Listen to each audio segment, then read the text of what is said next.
And we made it to episode 110, the self-indulgent episode of Fine Music. Today I want to cover the category I've been wanting to cover for a few weeks, but I always get distracted by these guys and go on another tangent. But today, for the sake of variety, I'm going to cover this topic. And the topic is that beloved modern sound called post-rock. You heard of it? Well, it's not too popular, but it does have its adherents. And in my music adventures on YouTube, I found a few that I like a lot. And probably the thing that makes it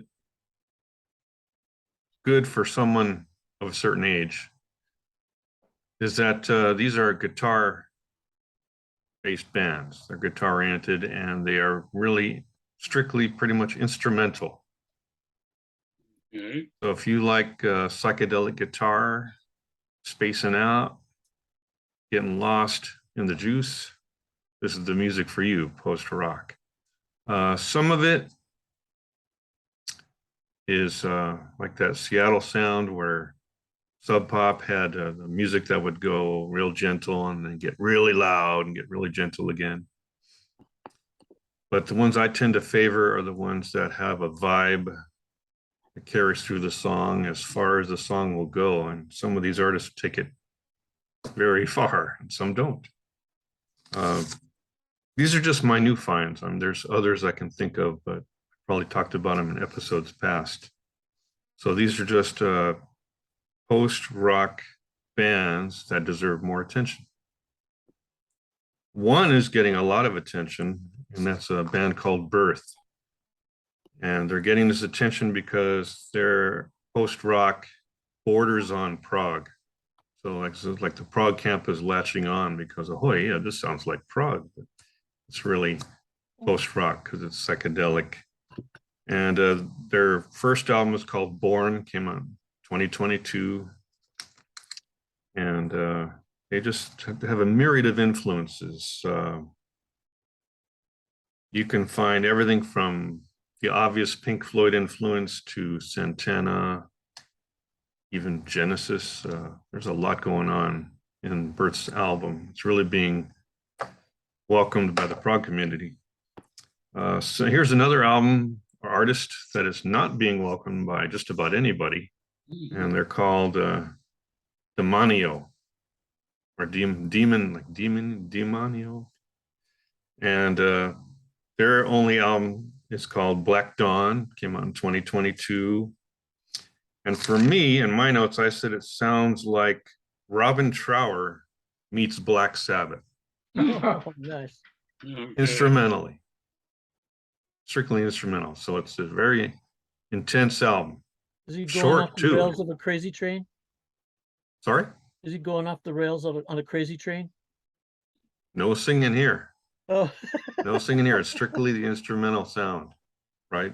Black Sabbath had a very distinctive organist to begin with, and guitar sound. All right, sliding along. There's a band called Jagannatha. Jagannatha, that's two N's, Jagannatha. And yeah, I'm glad I'm not bringing these up because it would take too much time. But they have a sound that's a lot like probably one of the most popular post-rock bands, Explosions in the Sky. They're the ones that did a soundtrack for that film Friday Night Lights, football film. So they made it big, Explosions in the Sky. So here's a band that's in the same vein, Jagannatha. Okay, farther in the note. I'm so glad to get these out of the way. I've been meaning to talk about them for 1,000 years. Then there's a band called Naxatras. I'm beginning to realize that you could have a strange name to be a post-rock band. Naxatras, that's Naxatras, Naxatras. And to me, they sound like a cross between the Doors instrumentally. It's like the Doors meet Santana, meet Robin Trower. All right, so it's really guitar oriented, got a dark vibe.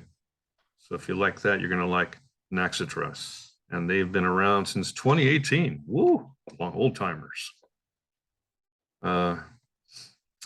Got a few more.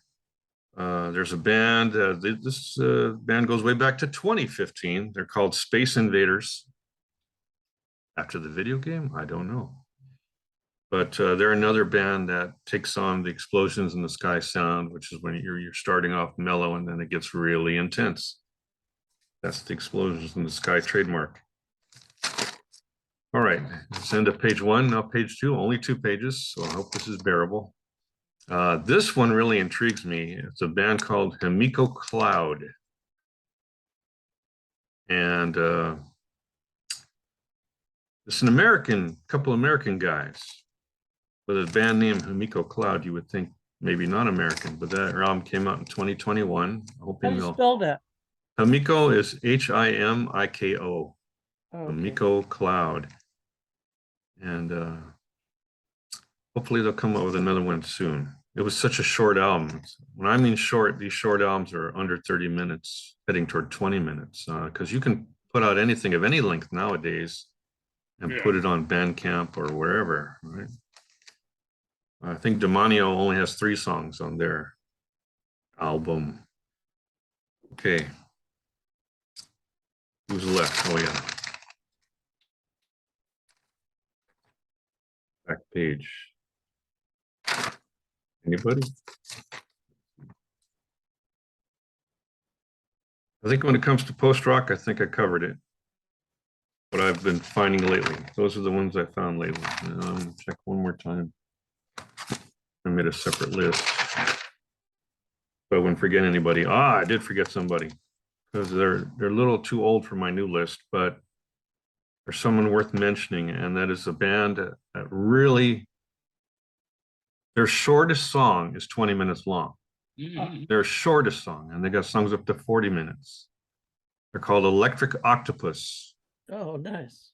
And you can really get lost in space with these guys, man. I love it. I love it. I love it. I think I could take a page from Murray's book about Bill Nelson and say you could listen to this actively or as background. Electric Octopus, love them. I'm glad I double checked that list. That was the one I left off. And then I checked out this other band, instrumental band. They're called Frankie and the Witchfinders. You heard of them? Frankie and the Witch Fingers. Frankie and the yeah. Did you check those guys out? Witchy and the Frankfurt. No. So I checked them out, and they're instrumentally good and dark. Yeah. And I think they would possibly fit into this category. Psychedelic. For me, especially thanks to the videos, I like to call it music that makes me want to commit crimes.